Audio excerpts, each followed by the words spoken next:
Hello, and welcome back to Inside the Helmet. My name is Michael. I am your host. Um, and joining me today, we have a very special guest. It is my father. Just for a little backstory, he grew up playing football in high school and even in college. Then, after his playing career, he went on to have a career in sports broadcasting in the great state of Texas before moving on to a passion in coaching. He's been a fan and a follower and a studier, above all, of the great game of football for a lot longer than I've been alive. So he has an enormous wealth of wisdom and insight to bring to the show. So Well, thank you thanks, for Michael. joining today. Hey, thanks, Michael. I hope to become a regular on your podcast. And my name is Keith, by the way. And I just realized the other day I turned 60, which means I've been around football and studying it for 50 years now. And hopefully, I can add something of positive value to your show. Um, but I know that one of the things that we wanted to address, being inside the helmet, there's a lot of people who probably have not experienced many of the things, not only that I've experienced, but certainly Michael, you've been playing quarterback for so many years, that maybe we can shed some insight on. And one of the things I think that it would be interesting to fans out there is when the play comes into a huddle. A lot of folks in the stands maybe have never actually been inside of a football huddle, and they maybe don't understand the dynamics of all that. And then, particularly, once you break the huddle and right before the play starts, I know as a quarterback, there's a million things that have to go through your mind. And wanted if you could kind of walk us through, first of all, when the play comes in, whether it's in a radio helmet, or sometimes a coach will send somebody in, but the quarterback gets the call and they're in the huddle. Take us through just inside the huddle right there of what's happening. As far as the dynamics and the players and like who's allowed to speak and that type of thing.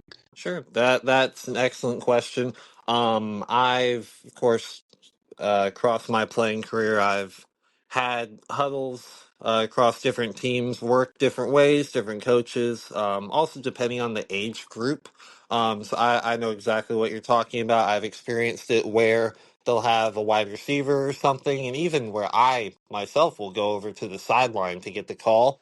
But nowadays, um, with the team I'm currently on, we don't actually do a full on huddle.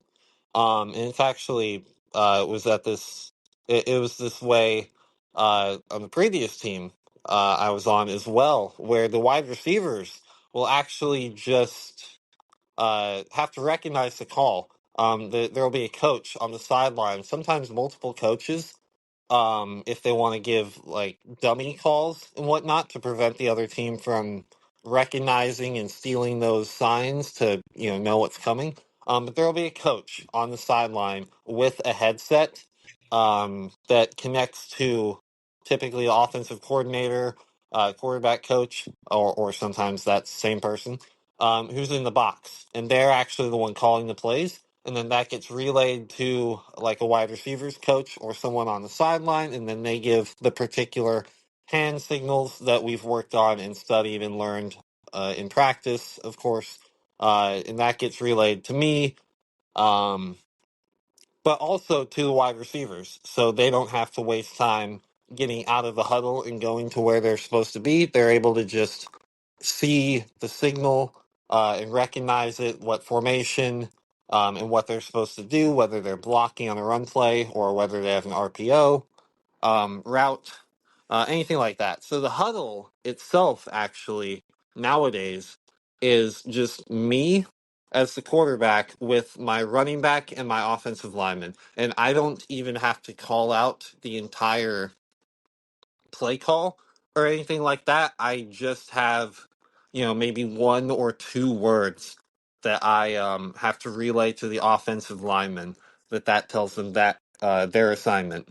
I would imagine at least one of those would be the snap count. Uh, No, actually, No. at least with what I've experienced so far with this team, with this school, we haven't done any changing of the snap count at all. The only thing we'll do is a very common concept. It's just freezing the D linemen, trying to get them to jump off sides to get a Sure. free play. But other than Okay. that, we haven't done any on two or anything like that. It's just a strict cadence that they have us do. Okay. So once you break the huddle and the play's called, Hmm. everybody's running up to the line of scrimmage to find their place and get lined up Yeah, in the proper formation. But I know the quarterback kind of is a different animal because they're already assessing and reading things that they're seeing in front of them as far as the defense. Can you kind of give us some insight into what it is a quarterback maybe looking for and what's going through their mind right before the snap? for sure. Well, actually, the first thing, admittedly, I look at whether this is a good habit or not is actually my own receivers. I always look and check, and maybe kind of subconsciously count to make sure we have everybody. And I guess it's paid off because I don't think as far back as I can remember I've ever had a situation where I got called for having too many men on the field, Sure. or even a situation where I had too few that wasn't able to get sorted out. So I always check my own house first, so to speak. Hmm. But then, of course, when it comes to actually reading the defense, the way I've been taught is to read essentially far to near, especially when we're Now, actually lining up to what does throw that the mean ball. for people who don't know what does far to near mean? Look at the safeties first. The safeties, for those of you who don't know football, they are the defenders, the defensive backs who play the farthest back. They are the last line of defense against any sort of offensive play. Okay, and they're usually in the So, middle of the field, right there in yes, front of you. they're typically in the middle of the field. You can have all sorts of different looks, but the safeties are always going to be your first priority, to be able to identify where they are. If maybe one of them is creeping up, like he's going to possibly blitz, or at least play a lower zone, and then the other one maybe drops back. That could indicate a potential cover one or cover three look. Versus if they're both staying back, maybe it'll be a cover two or a cover four look. So that's always imperative to be able to identify, because that's going to essentially dictate, on a passing play, where you're going to go with the ball. Because when offensive coordinators and whatnot draw up these plays, they draw it up with multiple routes and multiple different concepts and whatnot on each side. Or rather, they'll have one concept on one side and another concept on the other side, oftentimes, to give you options based on what you see in real time from the defense. I think it's interesting that people who have not maybe played the game of football and really dissected it in all of its nuances, it can look a little crazy with 22 guys out there running around and everything, but it actually, you and I both know this, actually is kind of predictable. Like you said, the offensive coordinators, they have the plays, and the quarterback is supposed to look in a certain direction at maybe a certain defender to see what he does, to know what to do with the ball. It's very, very quick decision making. I mean, half a split second, they have to be able to recognize and adapt to that. And I know that one of the best that I ever saw, and I've been watching football 50 years. You already know who I'm going to name because we've talked about it so many times. That Peyton Manning Of course. was the king of the pre-snap read and knowing where the ball was going to go even before the ball is snapped. And I've talked to people who don't really follow football that closely, who think that the quarterback just drops back and it's like schoolyard football where he just drops back and he's hoping to look around and find somebody wide open, but it's not really like that, is it, most of the time? Unfortunately, it's not that simple. No. There's a lot more thinking and decision making and frankly stress that goes into it than just drop back. Oh, I feel like throwing to Johnny over there. Why not? Yeah. Well, and of course, as a quarterback too, you've got really big guys chasing you around, looking to Yeah, smash into you and smash you into the ground at the same time. So one of the speaking of quarterbacks, I know that this week, this past week in the NFL, a guy who we've I think you mentioned on your podcast before that we are from Central Texas area, and so we're that you is know correct. we're fans of the local teams and everything, and definitely of players who come out of Central Texas. And there was Of a course. Central Texas quarterback this past week who set, I think it was a record. I think I saw that. And it's, of course, I'm talking about Baker Mayfield, who played at Lake Travis, right Hmm. here, just west of Austin. And such a fascinating story about him. Help me. I know that you looked it up before the podcast started as far as the numbers and what he was able to do. They had the Buccaneers. He's the Buccaneers quarterback now in the NFL. Um, and they had a really close game, a shootout with the Seahawks and all that. Do you happen to have those numbers handy about what he was able to do? Yeah, I do. I looked it up. He had, I believe it was 379 passing yards on, I believe, an 87.9% completion rate. Right. And then the 89.7 with with that many yards, I think 87.9. was, yeah, which was like an NFL record. And such a Yeah. fascinating story. You and I have been very well aware of Baker Mayfield Hmm. since his very early days. For those who don't know, such a fascinating story. He was a star at Lake Travis, which is a high school uh, uh, football powerhouse. I mean, they're always at least in some consideration in the playoffs. That either them or around the Austin area, Westlake is the other one. That one of the two of them could win a state championship. But Baker Mayfield was not highly recruited out of high school, despite doing incredibly well at a high profile school. And he, I'm fairly certain, I haven't read my Baker Mayfield history in a while, but I'm fairly certain he walked on at Texas Tech. He did. He walked on at Texas Tech. He ended up winning the starting job, but then he got injured. And Yeah. I believe it was Cliff Kingsbury, wasn't it? Who was their head coach? Was he the He head was, coach or the OC? Okay. I yeah, think he was him still involved. being a walk on when Baker got injured at Texas Tech, even though he was, playing really well. He certainly had earned that starting job, but he got Sure. injured, and then you know, for the life of me, I can't imagine what was going through Cliff Kingsbury's head or whoever was responsible, but they still refused to offer him a scholarship and therefore any sense of job security.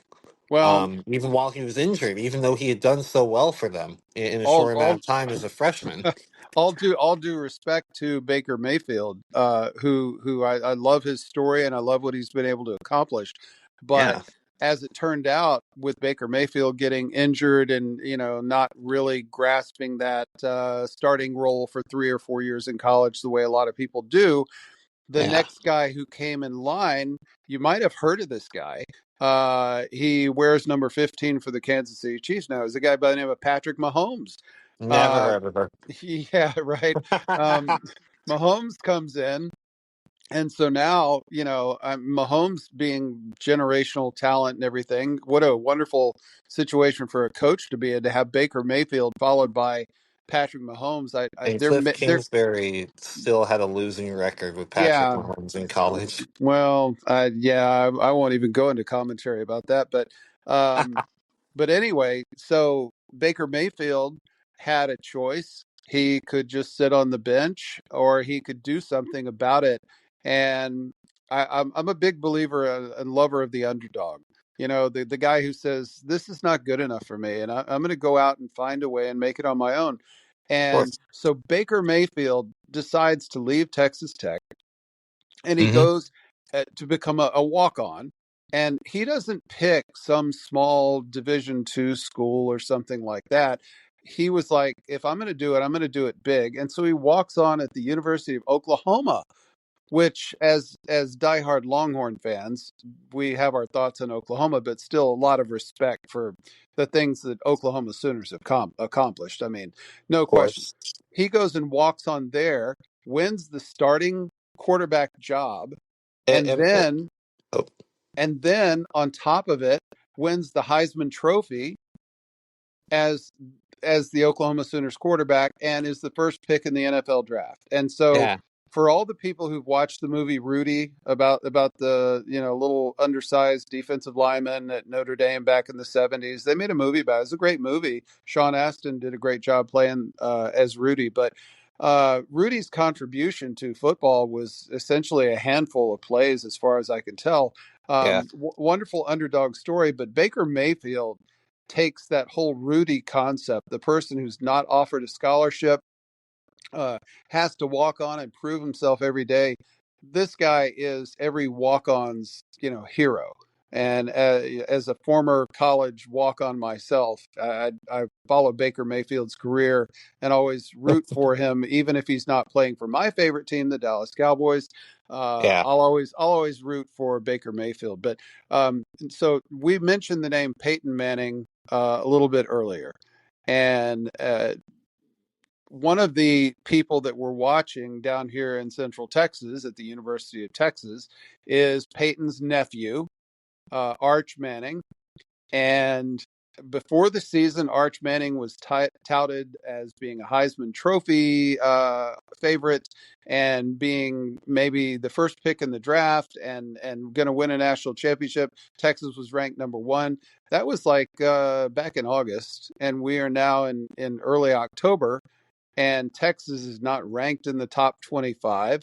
And Arch Manning certainly is not being talked about as a Heisman Trophy candidate. In fact, if you read some of the information out there, the haters, so to speak, are talking about, well, should he even be the starter at Texas? Which is a little Yeah, crazy to me. But it but certainly didn't help a late lot of a in lot the of a lot of stuff has changed for Arch Manning. By the way, he's also with the NIL money. He is the leader throughout college football. I don't remember how many millions of dollars he's being paid to endorse yeah, the Warby Parker glasses and all the other things.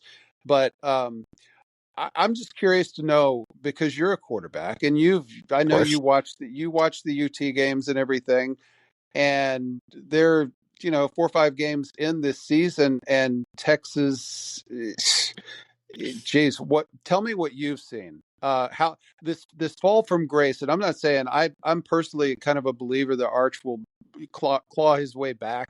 He's had a rough As am I. start, yeah. Yeah. Uh, but what have you seen that maybe the average fan who doesn't know the game as well as you do? What have you seen out of Arch Manning so far?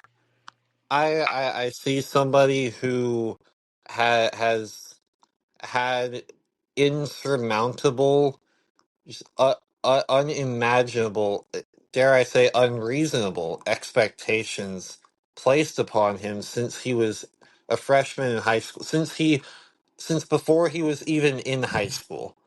He because of his last name, which he had no choice in, what family he would be born into, or the legacy that he would be thrust into living up to. He's had these expectations placed upon him ever since he, you know was seen with football in his hand, basically.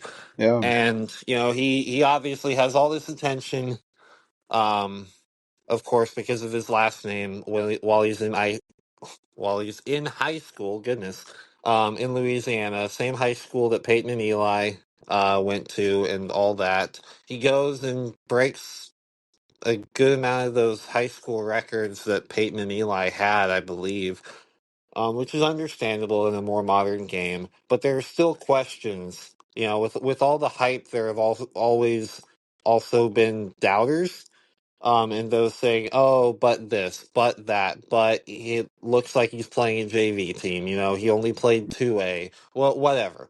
Um, Well, but this year he became the starter, and there were people last year, despite Quinn Ewers being, a 5-star recruit. There were the Arch Manning fans who claimed that he should have started over Ewers, and the coach Of made the course. decision. And I mean, Ewers led the Longhorns to back-to-back Final Fours, so that's Yeah. really hard to disagree with. But as far as this year, you know this, when you actually Mhm. become the man and you're getting all the reps as quarterback, it changes from being just the backup who comes in sometimes, and so Arch has had the spotlight on him. The thing that I've noticed, maybe just kind of my coaching viewpoint on this, is I've seen Arch skip a lot of balls into receivers. It looks like his mechanics, um, maybe he's not setting his feet right. He's rushing the ball. I think the easy way to say it, more than anything else, is in the games that he's looked bad, and the Ohio State game to open up the season, Arch looked awful. He did. Um, they played Florida here this past week. He had moments where he looked good, but there were also moments where he looked bad. The 3 wins were against much smaller schools, and so he tended to look better. But in his bad Yeah. moments, it mostly looks like Arch has the yips, for a lack of better way to It. say it. Yeah. Is he overthinking it? Is it? I know that the other thing that I've heard consistently said, and I tend to kind of gravitate toward this. Look at the players that Ewers had last year who went to the NFL that Arch doesn't have. I mean, 4 of his 5 offensive linemen are new, and Yeah. his wide receivers are new, and there's got to be a continuity. Tell me a little bit about, from the quarterback vantage point, when you go from year to year and you have different people that you're playing with, about the timing and how long it kind of takes to develop all of that, because I think that's what Arch is going through. Yeah. It's a totally different experience year to year when you look around and, oh, well, these guys that were here last year, they're gone. Who are these new guys I'm gonna have to get used to? I experienced that very much in high school. Of course, you know very well that I ended up transferring while I was in high school. Halfway through my high school career, and so I suddenly was surrounded by a whole new group of guys that I had never known before, I'd never played with before, and so it took some time to adjust, and I feel like that took the better part of maybe halfway through the season to really start feeling super comfortable, and that's just talking about you know. Even with all the off-season work, because we know that as soon as Ewers was done, last year, Arch was the that guy, yeah. Arch was the guy, and so Arch was probably Of all course. off-season, all spring, all summer working with these guys. Is it that much different practice to actual games? I mean, they talk about game It speed. certainly is. As someone who's had my fair share of reps in practice situations and in game situations, it's completely night and day. There admittedly have been moments, when I'm thrust into a game when suddenly it just, even though we're calling the same exact play, and maybe we're going against the same type of defense that we're used to going against in practice, because we were ready for it and we prepared and we did scout team and all this stuff. Being just the atmosphere, the environment of a game, is completely night and day different. The guys that are rushing at you, now they aren't your buddies. They're still on your team, at practice. Now they're actually trying to come take your head off. Now the defensive backs aren't going half speed, because it's just practice. Now they're trying to make their highlight moment. Yeah. This is their life to them. Um, I've always thought that the adrenaline of an actual game is a magnifier, it that is you can't replicate in practice, no matter how much the coach is saying everybody go full speed and everything else. Especially if you're out there under the lights on the big stage, there's a nothing's like a crowd. game. The crowd, sometimes there's a band, there's the cheerleaders. Hmm. everything happens so much faster. And It really so, does. and hopefully in The, subsequent podcasts, I've kind of developed over the years a few things that help my players uh, to deal with that difference. Things that you can coach to get people to thrive in that situation instead of kind of shrink under the lights. But yeah. there's not enough time on this show to do it. But overall, just for the record, Arch Manning, is he going to be okay? Is he going to get better as the season goes on, and then maybe have some breakout next year? I mean, he's not winning the Heisman Trophy. I couldn't see him coming out of college this year based upon what he's put on tape so far. So, but he's legit. I mean, we've seen his skills, right? Yeah. To the strangest thing is that we saw a little bit of Arch Manning last season, even when Quinn Ewers was a little banged up and whatnot, particularly against opponents like Louisiana Monroe, so not exactly, Ohio State or anything like that, but he looked really good. Yeah. And before this season, I distinctly remember telling myself while I was sitting on my couch waiting for the Ohio State game to start, in week one, that Arch Manning has one of the most beautiful throwing motions I've ever seen. It looks very fluid. It looks very springy. It looks very At powerful. time, It looks well, quick. the power, yes, but it seems Hmm. like when he's made bad throws, it looks like he's throwing a baseball. That's Um, kind of what I was about to get into, is yeah, that, like, that's why I was saying before the season. Now I just say that it looks like he's hurt. He's sidearming everything. If you watch a lot of times when he throws, so when you're, as a quarterback, when you're lining up, when you're like in your stance prepared to throw the ball, you typically want your non-dominant shoulder pointing more or less at your target. right. You want to kind of be closed off so that you can generate that power and that rotation. But some of what I've seen from Arch is that he's starting with his shoulders almost square to his target, I've and seen that too. Yep. that's limiting so much of his power. It's like, you and I, when I was 10 years old, throwing the football on the side yard, and we're just tossing it back and forth, not really actually having to put anything into it or use proper form. It looks like that, but against Ohio State, which is obviously And the unacceptable. thing I can't figure out is he comes from absolute quarterback royalty family. Yeah, How could he of all people? I mean, you know this, and it's just from pardon me. It's just from you and I over the years working on this. You and I know this. Surely Arch Manning knows this. Surely Steve yeah, Sarkeesian knows this. yeah, How have they not corrected it? That to me is the question as we go forward with the season. I'm going to be really curious to see, um, because we're talking about people who've got way more experience than you and I will ever have, and, yeah. and they're really smart and they get paid a lot of money to do what they do. How have they not figured it out? And or maybe, like you said, maybe there is an injury that somehow is limiting him, and this is just the best he can do right now. My, yeah, my, Ewers battled through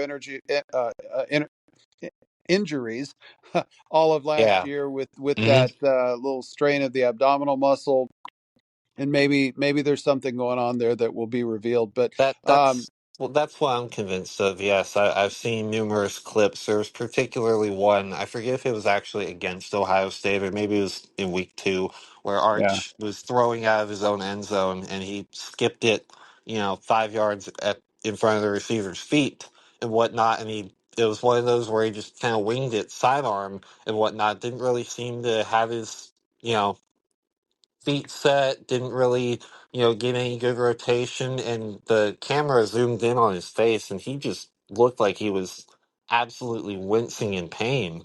yeah. It looked like someone had grabbed his arm and twisted it in a way that hurt real bad. So Well, I wonder what in the world could be going on behind the scenes, that potentially could get into some, financial, NIL, political mess that, like, oh, well, you can't have Arch Manning sitting out with an injury. He's the cash cow, He you is. know? And it certainly doesn't help that, what is it, Matthew Caldwell? Is that our backup's name? I think so. He came in Um, and completed a pass yeah, last he week. came in. He came in Yeah. absolutely ice cold in the fourth quarter on what was hoping to be the game-winning drive after Arch Manning had his helmet knocked off. You know, so he had to come out for a play, and he threw a beautiful ball, Hey, and good that's for him. Uh, absolutely good for him. I know nothing. I know nothing about him, and I know that there's a lot of I five-star recruit quarterbacks behind yeah, him. So I don't know how I many think I opportunities heard he'll wind up somewhere. having, but I think I heard somewhere that he may be a senior. That was kind of brought in. They're like, oh yeah, of course I'll go be a quarterback at the University of Texas. Why not? well, You know, sure, and maybe he was brought in as like kind of a veteran mentor type, reliable backup just in case Arch like breaks his yeah. leg or something. Hey, sometimes you only get a handful of plays in life, and you got to make the most Mm-hmm. of Of them. And hey, he course. did. So, he's 1 for 1 in his career. So you can't Yeah. get better than that. Good for him. Um, Mm-hmm. Very good for so him. I know that most of the show being called Inside the Helmet is going to be talking about football, Yeah. but there's things outside of the football world sometimes that are Very worth much so. commentary. I know you're a big Mhm. F1 fan in particular, Oh yeah. and a million times more about it than I do. I Everything I know about it I've learned from you, but this week Yeah. there was something that was you found particularly interesting in the F1 world. Kind of walk us through just briefly what it was that happened that was different than what you normally see in F1 racing. Yes. So, if you do follow F1, then you know we had the race in Singapore this past weekend where McLaren ended up officially sealing their second consecutive constructors championship. Which That's the team it's been championship, right? coming. Yeah, that is the team championship. And It for and those who don't, let me just jump in yes, before you explain in sure. depth. For Hmm. those who maybe don't follow F1, there's like 24 races or something per year, Yeah, and each team has typically two drivers, and so yeah, there's a single driver championship in points, and then there's also a team championship. That's the constructors championship that you were referring to, yes. and the team, I forget, you said Monarch. Um, McLaren. McLaren. I know. Sorry, Yes. starts with an M. So they've had the fastest cars over the last most of the last year. Although your favorite guy, Max Verstappen, Close enough. has won the last four individual championships, but this is competing for the team championship. Yes. The McLaren people. So something happened with Yeah. the two McLaren drivers in Singapore. So Hmm. kind of walk us through that. So for my F1 fans out there, you're probably sick of hearing this phrase, but I'm going to say it again. Papaya rules. That's basically McLaren's way of saying we're going to try and keep things fair between the two drivers. In essence, it's supposed to be the set of guidelines that basically boils down to when you're going head to head as teammates against one another, because of course they're both gunning this year for the drivers championship as well, because that's where all the personal glory is. Every driver wants to win that, but of course the teams want to win the team championship, and you're not going to Sure. win that no matter how fast your car is if your drivers are crashing into each other every race. They need So to they work they in tandem while competing yes, against each other. Yeah. that's a really good way to put it. Yeah. Basically, with these papaya rules, it's supposedly on paper, essentially saying just that.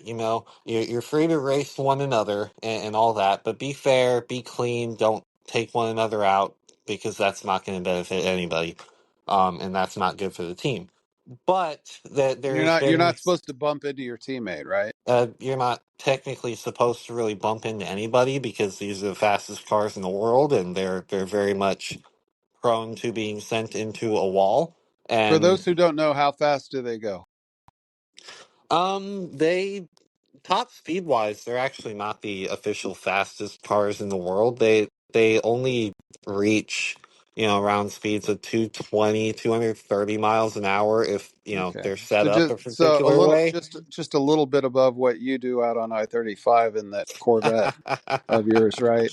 No, I uh, shouldn't say that. As your father, it should be, Dad. I always keep it under the speed limit.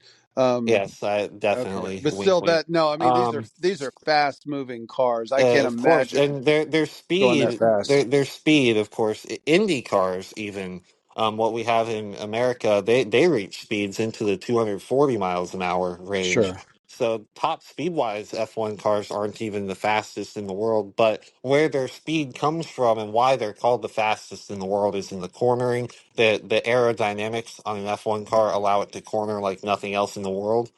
Hmm. They just stick to the ground, and the way the air flows around and over and through the Sure. car, is what enables it to be so fast, especially around the corners, which also makes it incredibly dangerous if two of them collide, which is why the FIA, the governing body of F1 and a bunch of other racing series, have regulations in place that penalize you for causing a collision. Um, So what happened with the McLaren drivers this week? so yes, it's the race in Singapore. Lando Norris qualifies fifth. Oscar Piastri, his teammate, of course, qualifies in third. Lando gets a very good start once the lights go out. He immediately passes Kimi Antonelli, who qualified fourth from Mercedes. And in his good start, Lando is coming up on the rear end of Max Verstappen, and he is coming up on his teammate Oscar Piastri. Going around the complex of turn two and turn three of the circuits, this is all happening within the first 15, 20 seconds of the race. Hmm. Lando Norris is coming up quickly through the corner on Max Verstappen's, I believe, his right rear wheel, and he actually clips it ever so slightly, and it slightly damages his front wing Hmm. on his car. But in order to avoid a more severe collision, but also without having to slow down severely and lose the momentum he's got with his good start, he swerves to the right. Which wouldn't really be a problem if his teammate wasn't right there on his side, and he ends up barging into Oscar Piastri Ah, and bumps him out of the way and subsequently overtakes him. And Oscar, knowing that, they have these papaya rules in place, and he actually has been forced to give up position to Lando at various points during this season and even going back to last season. He goes on the radio and says, "Hey, that's not very fair. You can't just hit me out of the way like that. We're teammates and whatnot." And McLaren essentially says, "Oh well, that's tough, bud." And they don't really seem to have his back, even though he is the championship leader. He is the driver on their team with more points at the yeah. moment. So it comes back to this precedent that McLaren have set, with all the times they've forced Oscar to bend the knee and, give way for Lando, but when it comes back around and Oscar needs a little bit of help because he's been done wrong, McLaren are nowhere to be found in regards to helping him. And the internet has become so divided on this topic and who's right, who's in the wrong. My consensus is that, you know, if it were any other two drivers, it's a racing incident. It was not malicious. He was not trying to put Oscar in the wall and take him out of the race or anything like that. It's a racing incident. That's the Yeah. consensus that I've seen and all that. The issue is simply with the politics that McLaren have already set forth, that they are willing to play to benefit Lando, but now they refuse to play the same politics to help Oscar out when he's legitimately been done wrong by his own teammate Yeah. when they're both Interesting. fighting for the Yeah. championship. Interesting. I mean, just to put it in football terms, you would probably be shocked if your own offensive lineman turned around and sacked his own quarterback. You're supposed to play as a team, uh, Yeah, and maybe that could wind up being a problem down the road. So back to football for just a minute. I know we yeah. got a little bit of time left in the Hmm. podcast, and I don't think that we want to go through and try and predict every game, but there's Probably not. always No. each week there's some games of particular interest that are noteworthy that maybe we want to comment on just a little bit. And I think before the podcast started, you kind of looked through the schedule of college and pros and picked out a Hmm. handful of games. So I've what's got a your few. first one to talk about? So first off, we've mentioned, of course, already that we are huge Texas Longhorn fans. You know, being Absolutely, hook from 'em Central horns. Texas area, That's absolutely. right. And so, of course, biggest game of the at least regular season coming up. It's the Red River rivalry against That's Oklahoma. right. Definitely entering this week, a lot less hopeful than we probably would have been at the start of the season. I Because now we disagree. are unranked. Well, I on Now, paper at least. tell us why, and You know. then I'm gonna disagree with you. So go Well, ahead. I'm not even necessarily agreeing with myself or anything, but on paper, we talked about Arch Manning's struggles. Heck, the game against Florida, that was the first time all season where we can point at our defense Right. and accuse them of not playing up to the standard that we expect them to. Florida themselves have had a very lackluster offensive production all season, and then we go ahead and let them have their pretty much best offensive game all year against our I supposedly mean, very strong defense. but Florida's got some really spectacular freshman wide receivers They who do, who who emerged in this game. I yeah, played well over anything they had done so far, but kind of showed their potential. I think Florida's of going to course, wind up not to get off on the Florida game too much, but I think yeah. Florida is going to maybe not this year, but next year with these young guys that they've got. I think they're going to show that they're a pretty strong team. They No, certainly have a very bright future for sure. We so the could have key, lost to a worse team. yeah. And obviously Texas has been struggling. We talked about the fact they've got Hmm. four brand new offensive line starters, That's what I was and going to and talk about. and Yeah, and the guy who is the fifth one who did play, he started only because of injuries. He was a backup last year who got a lot of playing time because of injuries. It's one of the yeah, offensive tackles. What's his name? Gouldsby, I believe is his name. And he played well in spots. But so I think from everything that I've heard, OU, of course, I mean, I'm a bleed burnt orange forever, but I do give respect to the Sooners for what they've accomplished over the years, and I actually am one of these. I want the Sooners to be good, so that when the Longhorns are able to beat them, it means something. And yeah, if they beat the Longhorns, then at least you go, well, I mean, they got beat by a good team. I don't yeah, like it the years when Oklahoma's not good, but Oklahoma yeah, predictably, as they usually do, they've got a very strong defensive line. And Texas, they've been struggling in the offensive line, which I think is their number one issue for why they've struggled so much, and Arch Manning has struggled and everything else. So to me, the whole key is what can they do, Texas offensive line against Oklahoma's defensive line. And I haven't even really seen any Oklahoma games, so I can't even tell you, that they have a particular guy or two that they need to address or double team. But yeah. I think it's going to be a fairly close game. The thing is, and I don't know which way it's going to go. I mean, I certainly hope it's the Longhorns Of that will course, pull it out. But the thing is, in rivalry games like that, the emotions are so high it that, is truly the greatest example of any given Saturday. yeah, you'll It see you'll doesn't see matter if sometimes if we're one 0 if and 5 and they're number one team in the no, it country. doesn't. Anything can happen. Right. And the thing is, if it starts going really bad, I've watched blowouts by both teams where it was like 60-0 or 60-3 or something. Yeah, Sorry, my dogs are barking at something outside, um, but once it starts going bad in a rivalry game, you see this in high school too. The snowball effect, the Indeed. emotional letdown is double what it would normally be in a regular game. So it's almost like one of those, if it's going to be a blowout, you'll know it by halftime. Yeah, Um, I agree with that. I there's agree with that. rarely, because both teams at that level, I mean, they are D1 elite programs who recruit and develop D1 elite athletes.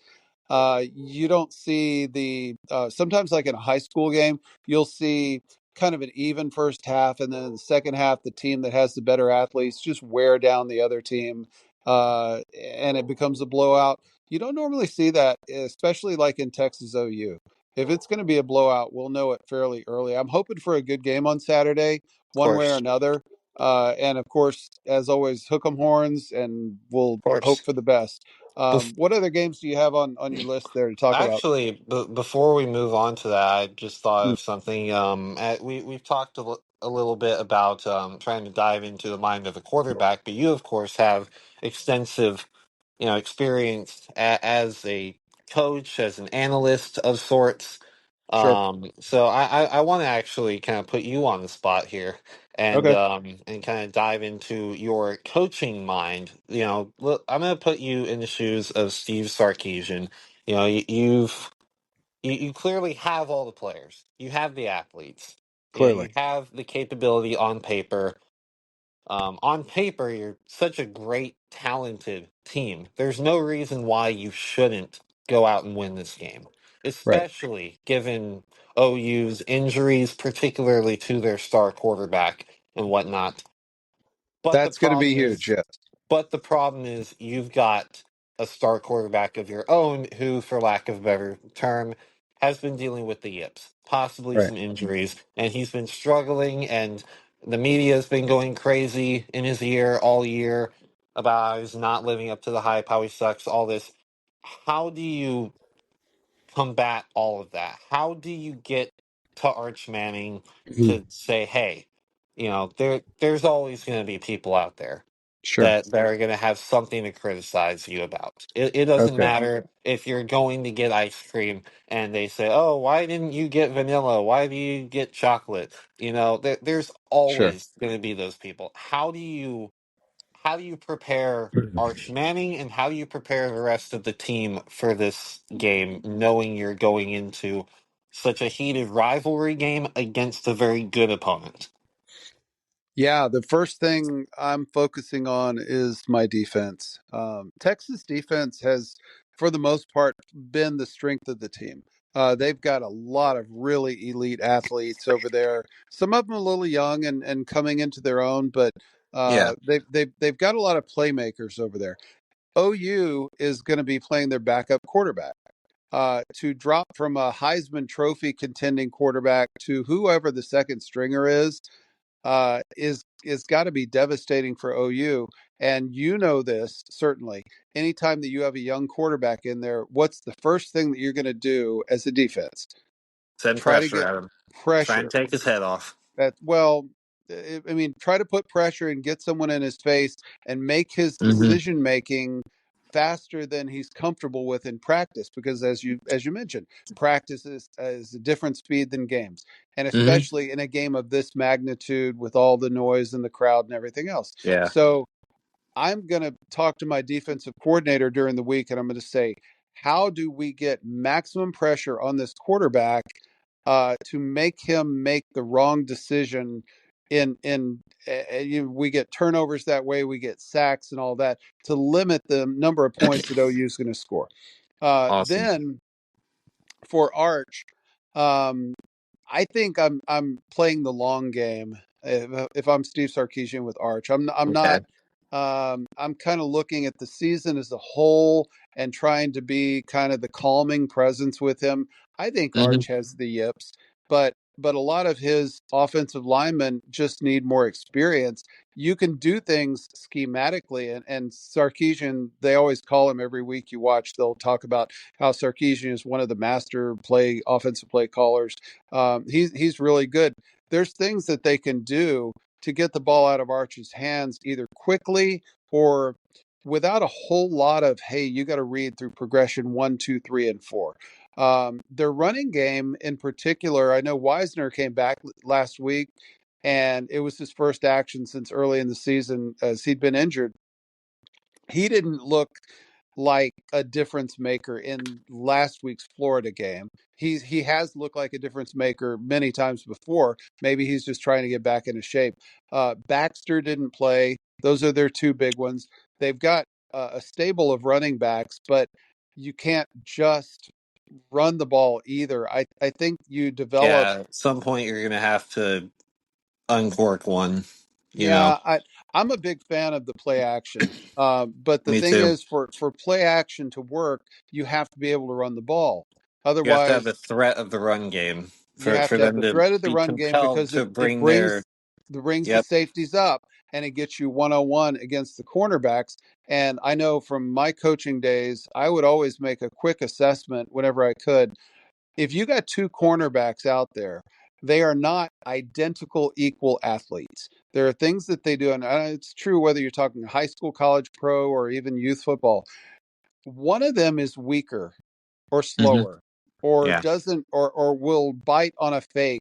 Those are the things early in the first quarter that you're trying to determine with your play calls to figure out, okay, when it comes time to take the deep shot, do we want to take it on the left side against that cornerback?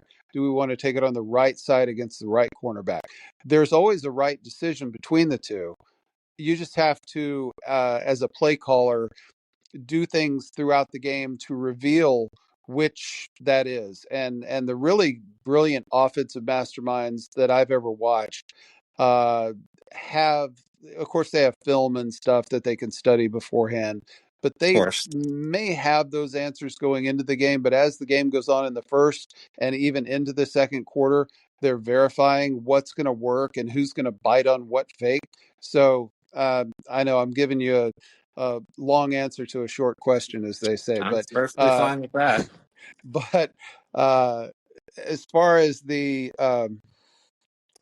Texas OU game, I think the loss of your starting quarterback that they depended so heavily upon. It's losing your queen in chess. It is. It equalizes things. I think if Oklahoma Hmm, had their starting quarterback, I'd be really, really worried about Texas. for sure. The fact that they don't really makes it interesting. Hmm, of Um, and I mean, I hope it's a good game. Obviously, course. hope Longhorns come out on top, but they are a different team. The Longhorns are this year without Yeah. Ewers, without all those guys who went to the NFL with all that Hmm, experience. So yeah. I'm kind of already accepting the fact that this is not the year that the Longhorns, take the title. Yeah. Um, and Oklahoma, if they get their quarterback back, from what I've seen on highlights and numbers and that type of thing, it might be their year for all we know, even though Texas could win the game on Saturday. Very well could. One more question. Simple, short answer. First play of the game. You receive the opening kickoff. It's a touchback. You're on what, the 25-yard line? It's placed. What play are you calling? What is the very first play you are calling against Oklahoma? Oh, for Texas OU, I'm running Yes. Wisner up the middle, of course. Okay. Um, I would actually try and catch them a little off guard. I mentioned earlier we have a very common freeze concept where you just try and get the defensive line to jump off sides, get a free play. I would do that. Yeah, hmm. the stadium's going to be absolutely roaring. And it may come back to bite you in the butt. One of your offensive linemen may jump, and you get a 5-yard penalty to start the game. But I think just coming out of the gate showing something that the opponent might not be prepared for. Everyone's going to assume, okay, 1st and 10 after the opening kickoff, it's a touchback. Okay, you're going to run up the middle. You know, I actually like catching them off guard because we know we have the talent. This is not a question of talent. And I think it would be the biggest mental and emotional victory for Texas and particularly Arch Manning if that hits. If they jump off sides, if we get that free play, and you hit a deep shot right, right off the bat. Shut up Yeah, half of the stadium. I know it's wishful thinking, and maybe this is why I'll never be an offensive coordinator, but that's where my mind goes. Try and win the mental battle by, it, it, it's it's refusing to touch gloves and immediately throwing a right hook in a yeah. I boxing mean, match. it's exactly what Texas did back with Sam Ellinger. What Hmm. was the bowl game where Bevo got out of the cage and rushed the Oh Georgia gosh, Bulldogs, I don't remember. rushed Uga, but it was the Sugar Bowl or something like that. Yeah, And something and like that. Georgia was clearly the higher ranked team, and we were wondering Hmm. if Texas could hang in. And in that particular game, this was like 2018, 2019 ish. Yeah. The Longhorns came out throwing haymakers from the beginning. They acted like Hmm. a mad bully in an alley somewhere. I'm a And big fan of that play style. yeah, and starting with Bevo rushing the Georgia Bulldogs mascot, and Hmm. the team played like that, and they wound up actually devastating win, very convincing, very unexpected. Hmm. I know what you're talking about with the surprise thing. I think what we usually see though is in a lot of football games, and Hmm. I don't know how many games you and I have watched together, but the first quarter is the touching of gloves, the jab, jab, jab. Maybe somebody Very scores much. a few points or Hmm. something, but they're all setting up. They're all getting a feel. And I don't Yeah, know. I, I'm so I used to seeing understand that, that. and I've if even over the years, if like it's like if I'm out somewhere and I'm going to miss the first quarter of a game that it's I not the really end of the wanted to world. see, I kind of feel like, well, I probably didn't miss much. It's just the touching of Yeah, gloves. and I think if I had to put money on it or anything, I would agree with you that that's what's probably going to happen.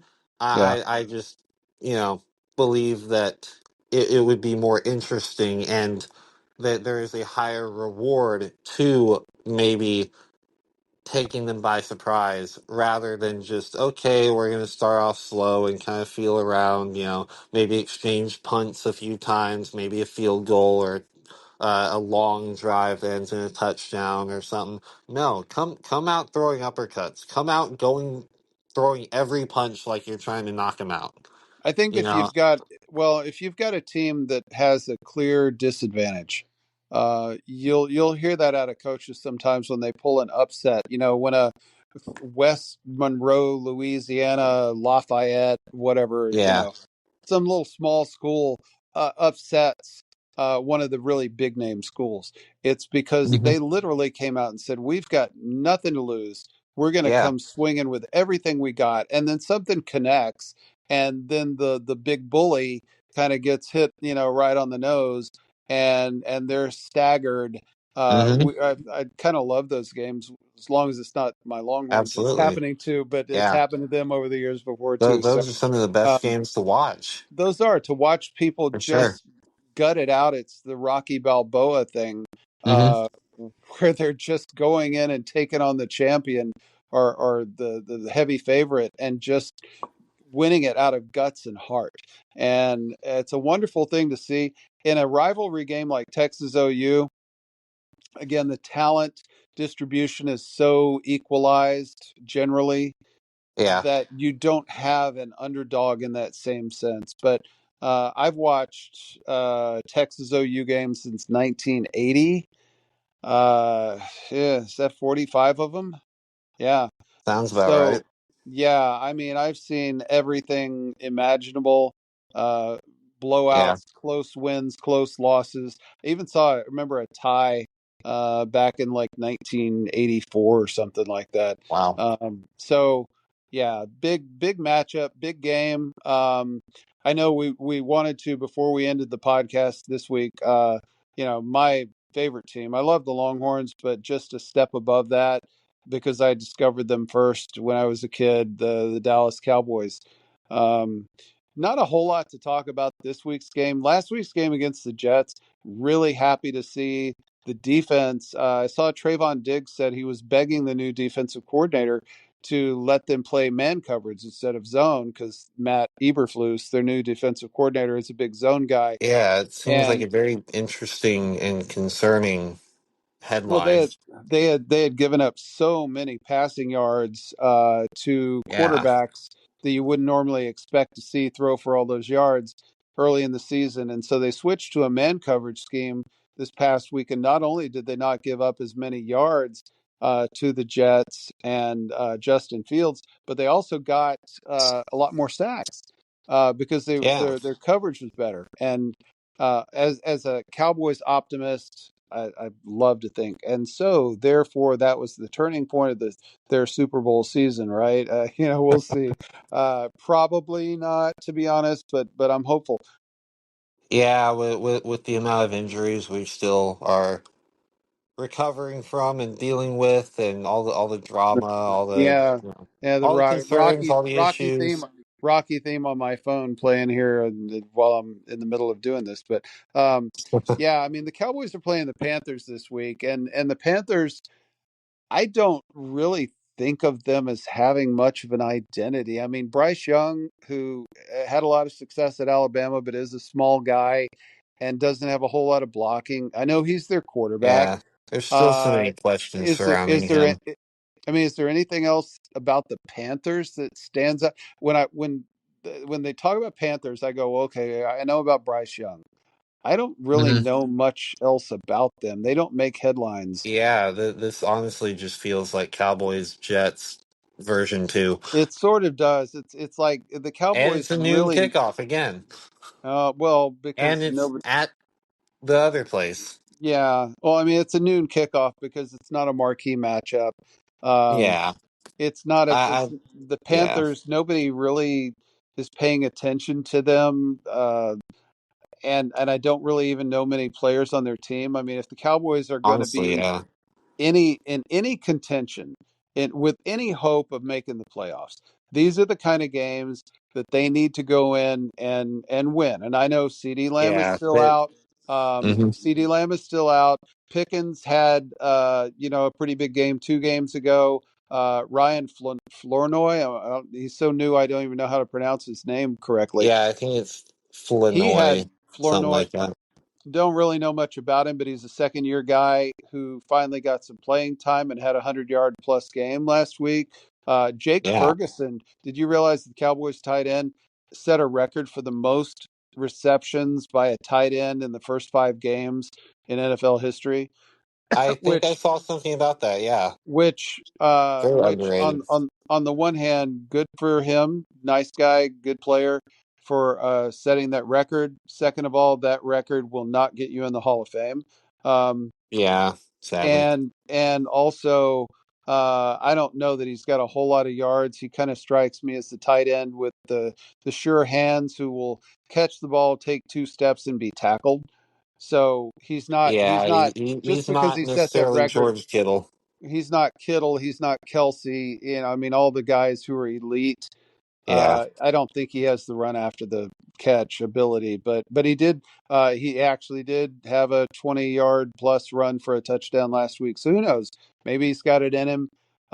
Cowboys Panthers prediction is the Cowboys really need to take care of business because they've got the Giants are not a serious team yet, but Jackson Dart may been impressed with what I've seen with him. Giants could be coming on in the years to come. Right now, the Commanders, still hard not to Yeah. call them the Redskins, but the Washington team, The uh, Washington football team. yeah, I mean they look legit with Jaden Daniels, and Legit, clearly, I mean, but unstable. I would honestly say they've lost a couple games that I feel like were sure, winnable with Jaden Daniels and without. true, Honestly, I mean they lost a close one to Atlanta a couple weeks ago. That I think I actually predicted that the Commanders would win. yeah, Because the Falcons haven't looked very good. That was that win over the Commanders for the Falcons was actually the first time Michael Penix won an NFL game in which his opponent scored more than 7 points. huh. Well, So, a little fun he hadn't, fact. yeah, he's not had Yeah, he many didn't play that much, starts but either. still, So, it's interesting. well, But yeah, the th- Commanders are interesting. They have really high potential, but I feel like they just have a tendency to not live up to it. They're a young. They're a young team, and Yeah, certainly Dan Quinn is their head coach. I mean, Cowboys fans know about him because of course. he was a really effective defensive coordinator for them, and How of much course, would it cost for him to come back? yeah, right. Um, well, I mean, and having Philadelphia in your division right now, they're at the apex of their abilities. We will talk in future podcasts about salary caps and everything else and how that Of works course, and the windows when you have a stud rookie and then they're entering their second contract. There's plenty of time to talk about all that, but of bottom line course. is Cowboys need to win this game if they're going to take the season seriously because you got to start stacking up the wins against the lesser teams Yeah, it's to going to give come down yourself a to week shot. 15, week 16, where maybe Sure, we're sitting at, maybe say we're sitting at 10-5-1 or something. The Eagles are sitting at, 11 and whatever. right, It's being able to take care of these games that we should win. right. We have every reason to go and dominate the Panthers, dominate the Jets, dominate whoever, gimme games, if you Sure. will. If you don't win Um, those, then the games against the really strong opponents don't matter because you're already out of the playoffs. So, yeah. but I know that we talked before about uh, with our podcast, with me joining Hmm. and everything. There's two Hmm. voices, and we got to kind of split time. And how much Yeah. time are we going to allocate? And I think we might be slightly over what we had anticipated We for this we time, but that's definitely okay. are, but Yeah, oh well. You know yeah. what? We're still feeling it out. This is episode 5, not 105. Absolutely, but no, There's I'm there's I'm breathing I'm room. so happy to be able to join you and share thoughts with you on this. Hmm. I mean, what people don't realize is you and I have been for most of your life sitting and having these conversations about things. I mean, this is essentially put a microphone in our living room of Michael growing up, um, Hmm. and hopefully it's enjoyable for the listeners. We'll Yeah. try to expand upon different topics and always touch on something that maybe the average fan, maybe people who've never put on football pads, uh, want to know or would find interesting, because those players or people or coaches who've been around the game, it's a different experience on the sideline. It's a different experience in the huddle and on the field. And I love talking about those things because if you know, you know, and you don't have to Yeah. explain it. But there's a lot of people out there who've never experienced it, and I think that we have a Hmm. lot to offer and share. And I love I agree. the title Inside the Helmet, because there's just so much to share with folks, and I hope you guys will join us for future podcasts. And yeah, again, thanks for having me on.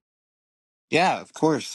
Thank you for joining. Thank you for I guess just all the insight, all the just everything. Honestly, you kind of, in a way, you kind of took over, but in a good way.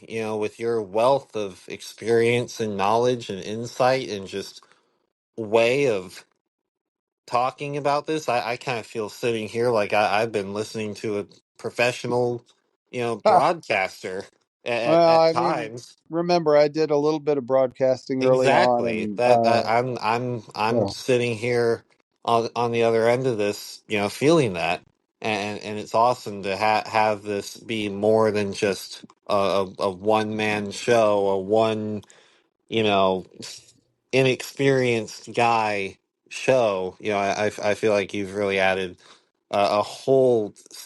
It would not even be doing justice to just say a whole new layer. You've added so many layers to this you're to very this whole show. you're very kind, and I'm trying to win you over and convince you to come back. yeah, I mean, all you have to do is ask. I'll come back every week Obviously, if you want. So yeah. I enjoy it. I would get used to, if you're listening. I'd get used to hearing these two voices. Yeah, absolutely. Yeah. Before we go, do we have time to talk about one more game that we wanted to talk about?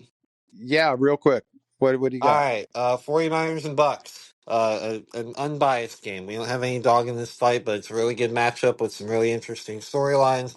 Obviously, earlier in the show, we talked about Baker Mayfield, of course, quarterback of the Bucks, having a great career resurgence these past couple years after, of course, what we talked about, all the struggles in college with trying to find the right place, and then having failure after failure that honestly wasn't even entirely his fault in the NFL, where he honestly, the Browns just did him such a disservice. He brought them back to relevancy for the first time in God knows how long, probably the first time in my lifetime.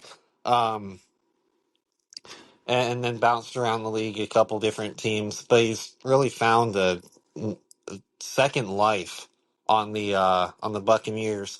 And they're facing a team that's in very much an opposite situation, if you will, in the 49ers, at least when it comes to their quarterback. They're dealing with more than just an injury to their starting quarterback. But of course, when your starting quarterback is injured, like we mentioned earlier with Oklahoma, that's getting your queen taken in chess. That's the big one that hurts the most. But it seems like the 49ers have hardly lost a step with Brock Purdy out and Mac Jones in, and that's I feel like that's reignited these debates that have been going on Brock Purdy's entire young career of how much of this is Brock Purdy just being a really good quarterback and how much of it is Kyle Shanahan being just a really good quarterback developer, having a really good system. Mac Jones just plug and play. Okay, Brock Purdy's out. All right, plug in the next guy. I want your insight, and I'll give mine afterwards on what you Yeah. think about all this. Well, the first thing as a Longhorn fan, I got to say Kyle Shanahan was a backup Longhorn quarterback. Yeah, Um, so hook 'em horns to Kyle Shanahan. I Also, didn't even know that. yeah. Also, his dad, Mike Shanahan. I mean, Super Bowl winning coach with the Denver Broncos. So I he's did got know coach. that. He's got coaching in his blood. I mean, Hmm. he was the coach when Elway won his Super Bowls. Yeah, I So knew that. Kyle Shanahan's one of those really super smart guys. Um, Of course. I have not caught a 49ers game this year. Clearly, I've seen Brock Purdy in the past, Yeah. and he doesn't have the measurables, but he's a winner, and their offense is based on timing, and he just seems to be a good fit. Mac Jones, early draft pick of I believe it was the Patriots, who just Yeah. did really good as a rookie and then got injured, and we've seen it happen so many times. I don't know what to say about Mac Jones because I haven't seen him play. I'll try and tune into this game on Saturday. But a couple of years ago, the 49ers were one of the two best teams in the NFC to go to the NFL, Hmm. to the championship game, to the Super Bowl. Yeah. Um, the Buccaneers seem to be a team building. I mean, they've got Mayfield, they've got Evans at receiver, they've got who's the rookie that Uh, it. Oh man, what's from his Ohio name? State? Um, yeah, it's escaping me at the moment, but uh, Baker Mayfield I'm just is afraid to try and pronounce it. yeah. I Emeka think Egbuku or something like that. Egbuka, yeah. Emeka, yeah, I can't pronounce it either. We I watched tried. him. We I tried. watched him play. I watched him play at Ohio State, and the guy is legit.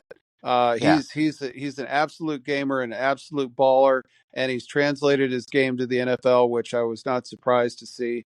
Yeah. Um, I think I would go with the Buccaneers by a field goal in this game, just based upon the way that Baker Mayfield's been playing lately. Uh, He's been playing Mac, out of Mac, his mind. I Yeah. mean, yeah, I mean, Mac Jones may be doing really well and good for him, but And he has been.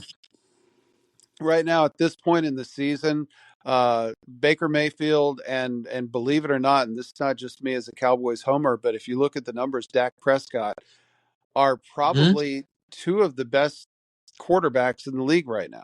They And definitely are. if somebody's hot, it doesn't mean that they're going to be hot 5 weeks from now.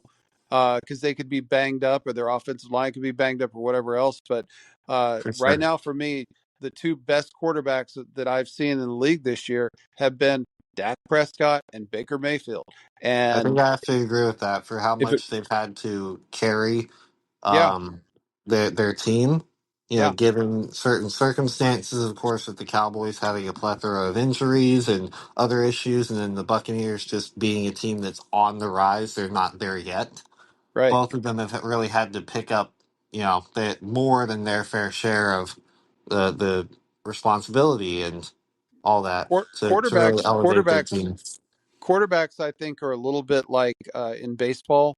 Hmm. Hitters get on a streak and they get hot, and Yeah. you'll see if you ever study baseball statistics, which honestly I haven't really since I was a kid, but I would notice a guy would just be an average player for a while, but then something would happen. He'd get some magic in his bat, right? Hmm. And it was like he's getting 3 out of 4 hits like every night, and Hmm. I think quarterbacks can get on that same role. And right Yeah. now seems to be Baker Mayfield's time. So I'm not betting against Baker Mayfield, Yeah. especially against a second string quarterback, no matter how good Mac Jones has played. I'm figuring Baker Mayfield figures this out. I think I have to agree with that.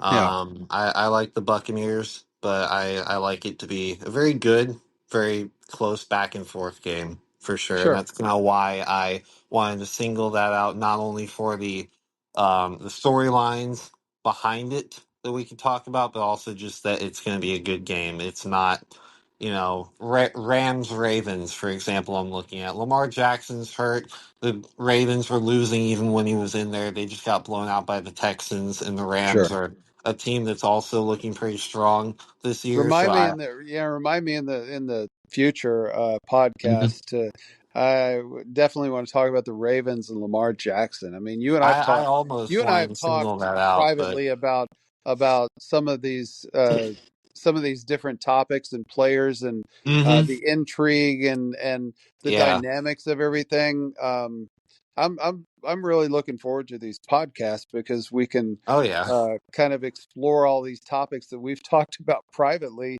yeah. Uh, Can next Wednesday come already? yeah, right. No, we'll try and do a recording every Wednesday Hmm. to kind of explore different topics. But I sure have enjoyed our first one. I'll say For that. sure.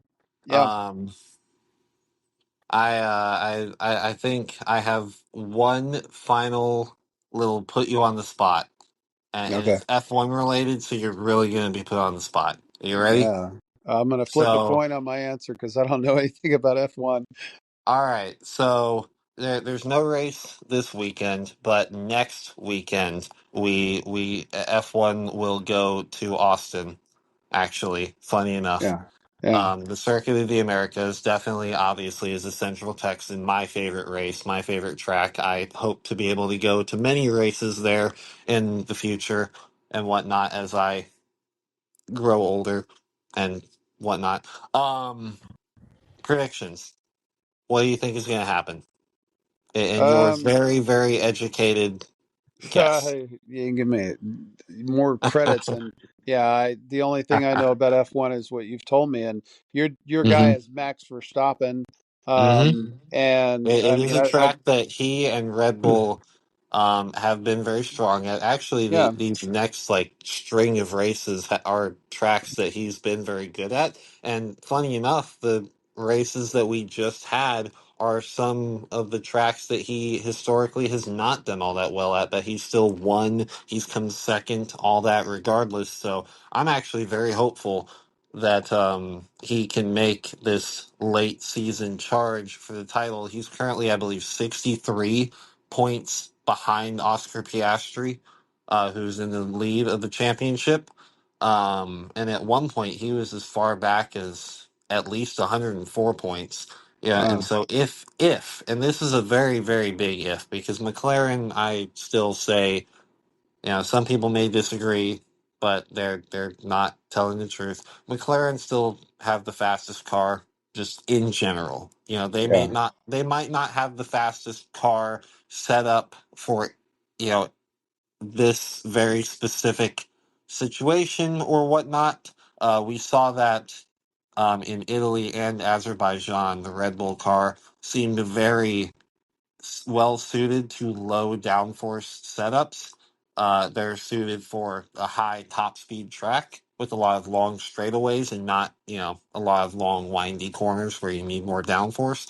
So the Sure. Red Bull car seemed very well able to be set up for that specific instance, and it very well may have been faster than the McLaren in that circumstance. But overall, the McLaren is definitely faster, and Austin is a track I've heard it described as the track designers, because it's a relatively new track. I mean, we've only been going there in F1 since like 2012, I believe.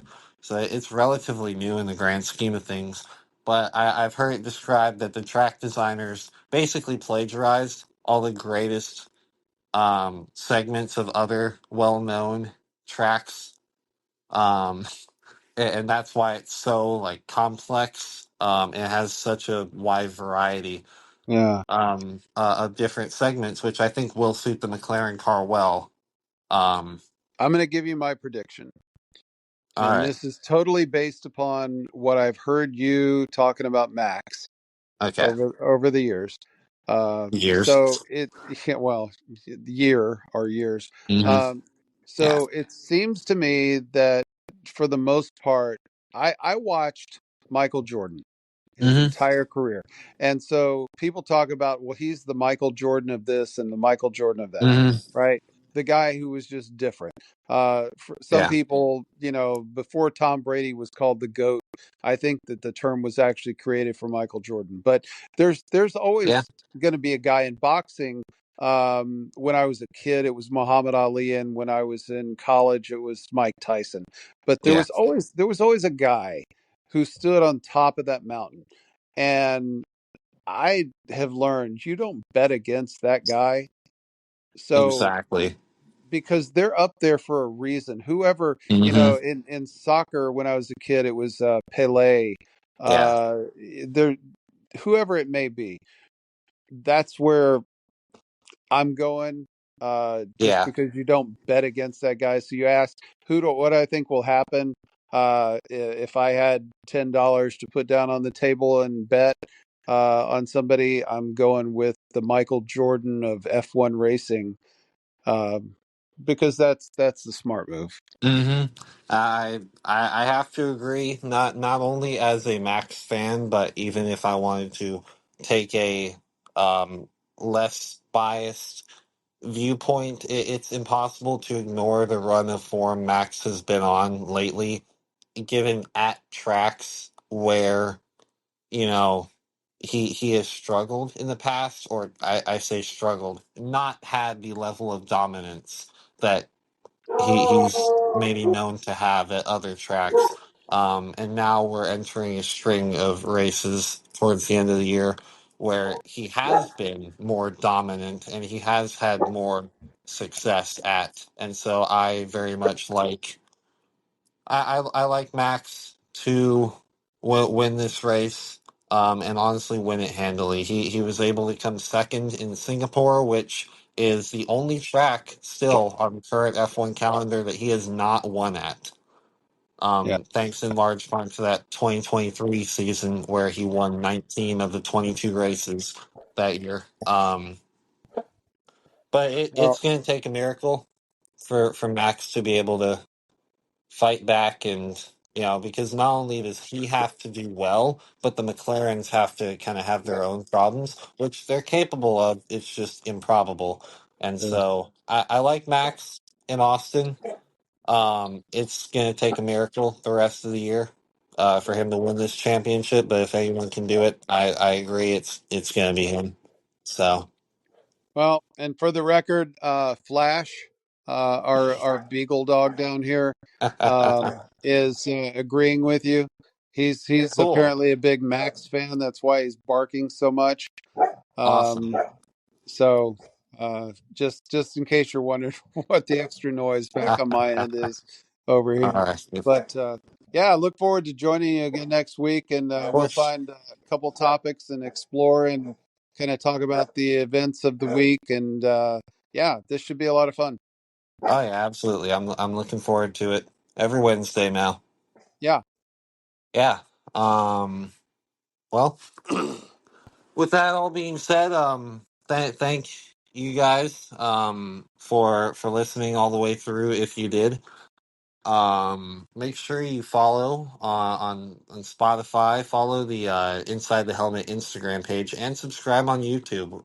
Inside the Helmet is available on Spotify and YouTube at the moment. Possibly in the future going to be available on other platforms as well, but that's what we have at the moment. And stay tuned. If you have any feedback, any opinions, any predictions, anything of that sort, feel free to leave a comment, and we'd be more than happy to address that next week. But until then, we will see you guys next week. All right. God bless y'all. God bless.